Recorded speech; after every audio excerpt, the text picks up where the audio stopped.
மிதுன ராசிக்கு ராசிநாதன் புதன் கிரகம். உங்களுடைய பாக்கியநாதன் சனி கிரகம். ஆனால் அந்த சனி கிரகம் கும்பத்துக்குள்ளே இருப்பார், கோபுரத்துக்குள்ளே இருப்பார், ஆகாசத்தில் இருப்பார்.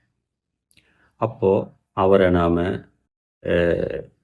தினமும் பார்ப்பதாலே உங்களுக்குள்ள ஒரு ரசாயன மாற்றம் ஏற்பட்டு செய்கின்ற தொழிலிலே மாற்று சிந்தனைகளை உருவாக்கி உங்கள் தொழிலை பன்மடங்கு வெற்றியடைய நீங்களே பண்ணிடுவீங்க.